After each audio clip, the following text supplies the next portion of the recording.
तीळ गूळ आणि शेंगा ह्याच्या पोळ्या करण्यासाठी हे मी मिक्सरला बारीक करून घेतले. मग शेंगदाणे भाजून घेतले. पहिला शेंगदाणे मिक्सरला एक राऊंड मारला. तीळ थोडेसे भाजून घेतले आणि नसतं वरण पण तीळ मी मिक्स करणार आहे. आणि गूळ बारीक करून घातला. असं बारीक पीठ करून घ्यायचं. संक्रांत पण आहे आणि आता थंडीचं गव्हाचे कणिक मैद्यात केलं तर चालतंय, पण आम्ही गव्हाच्या कणिक वापरतो, मैदा वापरत नाही. तर मैद्याचं केलं तरी चालतंय.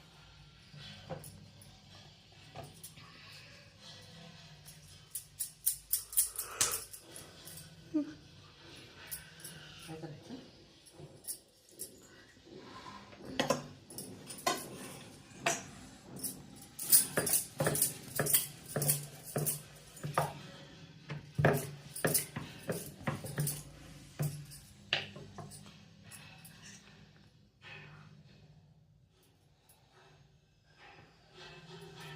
किती बसेल तेवढं पुरण घालायचं.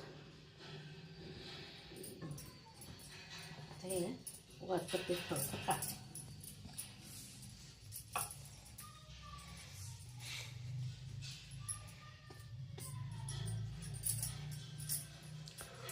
संक्रांतीला तिळगुळाची पोळी करतात, नुसती गुळाची पण पोळी करतात महाराष्ट्रामध्ये.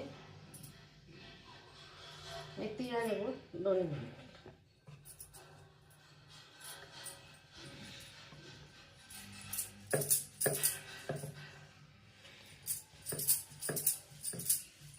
गॅस थोडासा मोठा टाकते.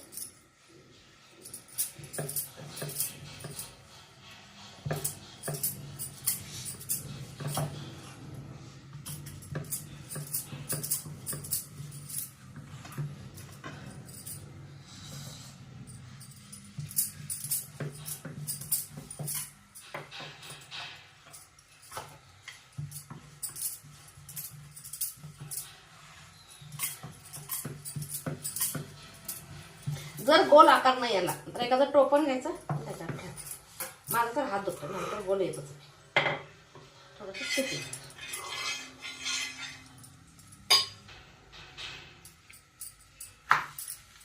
आणि काय असतं, गुळ थोडा मोठा राहिलेला असतो नाही, त्यामुळे एकदा फुटायला बघते, पण काय होत नाही, बाहेर काही येत नाही ते. आता आणि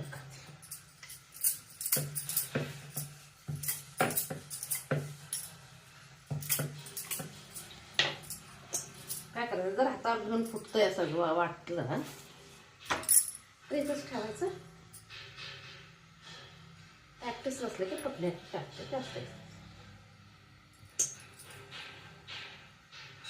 जास्ती हे गूळ शेंगा तीळ घातलं तर आरोग्यासाठी चांगलं म्हणून थोडंसं जास्ती वापरायचं.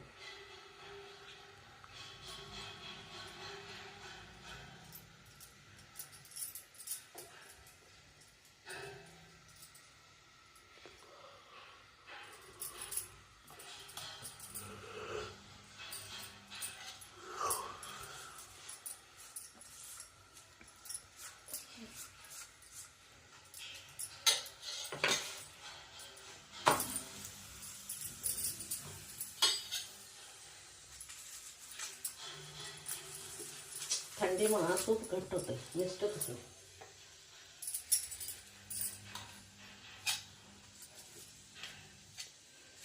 जरा अगोदर काढून ठेवायला पाहिजे, लक्षात नाही घातलं की फक्त आहे.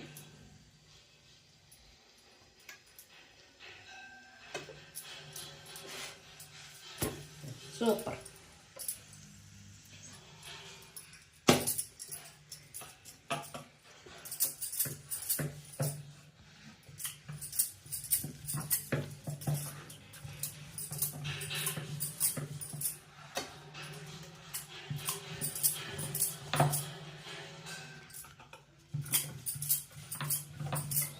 आणि शेंगाच्या पोळ्या कशा 8 दिवस टिकतात, त्यामुळे एकदा करून ठेवलं आधी त्यावेळेस खातात.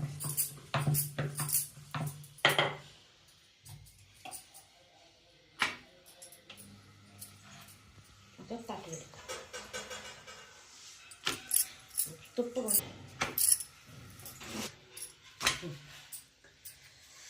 आता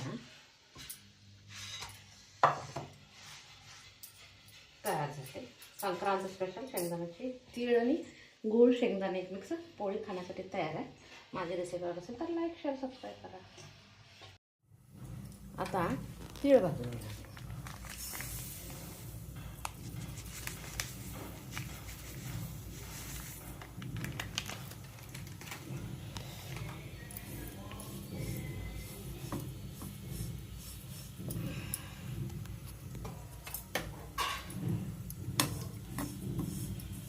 तीळ भाजून तिळाचं साधारण एकच राऊंड मिक्सरचा फिरवायचं.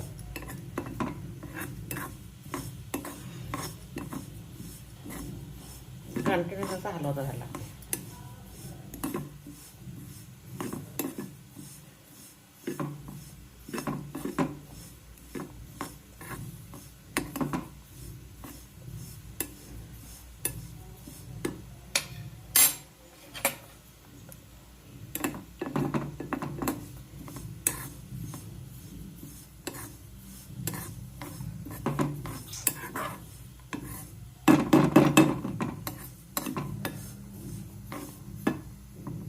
तीळ गार करायला ठेवलेत, गार होऊ देत. आता 1 वाटी तीळ भाजून घेतलेत. हे मिक्सरच्या भांड्यात घालणार.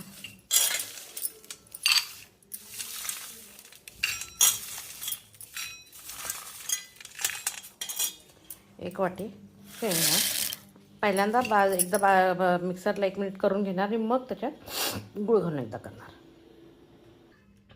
आता असं साधारण बारीक रवा चिरोटे रवेसारखं करून घ्यायचं आणि मोठे मोठे असे काय राहिले असले शेंगाचे किंवा गुळाचे ते काढून घ्यायचे. तयार केले, पुरण तयार झाले माझं. आता शेंगदाण्याची पोळ्या करण्यासाठी मी हे गव्हाचं पीठ घेतलं आहे, थोडंसं तेल घातलं आहे.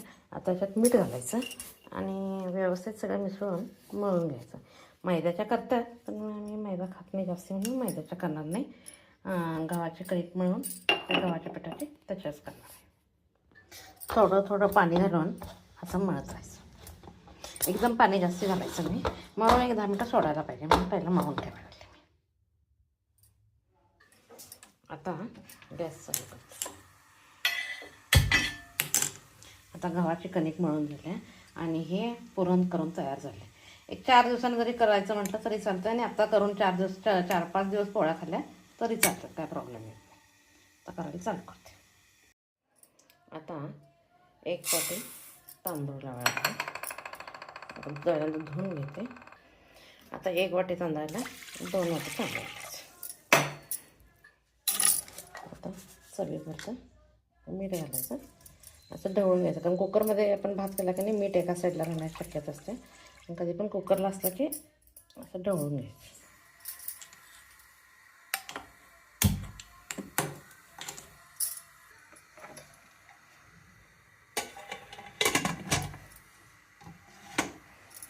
असा कुकरच्या 3 शिट्ट्या होऊ द्यायच्या. कुकरचा गॅस बंद करून घ्यायचा.